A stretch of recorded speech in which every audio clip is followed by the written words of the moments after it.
If one day aliens visit Earth, can we communicate with them?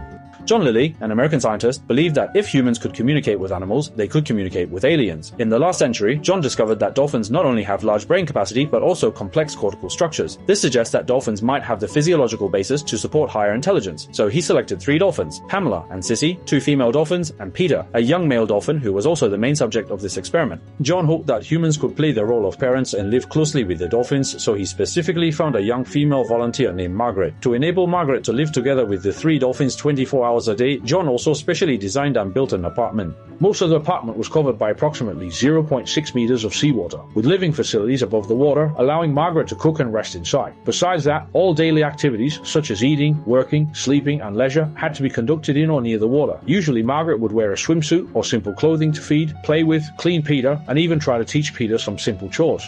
Soon, Margaret and the dolphin Peter established a very good trust relationship, and the experiment truly began. Margaret started teaching Peter to speak English. She began by repeating simple words, emphasizing pronunciation and intonation. To ensure Peter not only spoke but also understood the meaning of these words, Margaret chose things Peter was interested in, such as words like ball, play, and fish. Dolphins do not have vocal cords and cannot produce sounds by exhaling air through their lungs like humans. When communicating with each other, they use sounds produced within their nasal passage system. However, when Peter was imitating Margaret's voice, because it required more complex and lower frequency sounds, Peter chose to expose his mouth above the water and open it, allowing the basic sounds produced in the nasal cavity to resonate in the mouth and throat, and finally shaping the sound by expelling moist air through his blowhole. It's like a person trying to mimic another language without using vocal cords, only using nasal humming and changes in mouth shape. This is extremely difficult and strongly proves the high intelligence of dolphins. To facilitate Peter's learning, Margaret painted her face white and her lips black to make it easier for Peter to observe the changes in her mouth and simulate them with his blowhole. Peter also demonstrated an astonishing ability to learn and a desire to imitate. Hello. Hello. 1, 2, 3.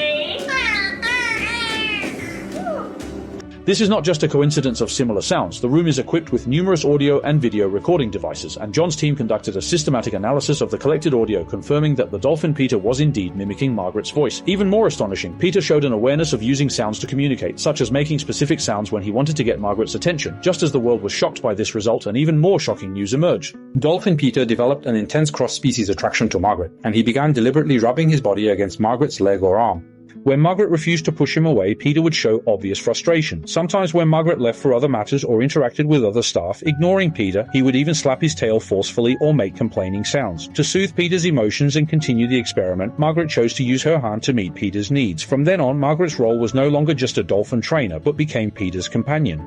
Of course, all this was just to gain a brief experimental window, but criticism from the scientific community grew louder, directly shaking the investors' confidence. Ultimately, the experiment was terminated after 6 months due to NASA's withdrawal of funding, and Peter and the other 2 dolphins were moved out of the dolphinarium. Peter was transferred to a simple concrete pool in Miami, where he soon died. John and Margaret believed that Peter committed suicide.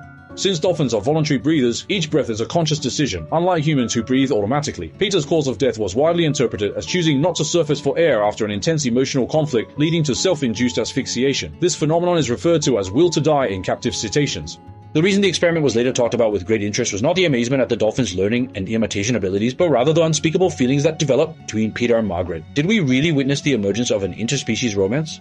In fact, this is precisely the cruel aspect of the experiment. Dolphin courtship behavior generally only occurs among those with social relationships, but the other 2 female dolphins in the aquarium had never had such a relationship with Peter before. Moreover, the female dolphins were significantly older and larger than Peter, often resulting in a competitive relationship among the 3, preventing normal communication. Therefore, Peter developed an interspecies dependency on Margaret, the only one in the aquarium who was responsive to his needs. This is not true love, and Peter did not see Margaret as his true partner. If you must compare, it can be understood as a robot that can interact with you and meet all your needs. When Peter was moved out of the aquarium, he lost his only companion and was abandoned in a completely barren and desolate environment. Rather than saying Peter died of love, it is more accurate to say Peter died of sadness.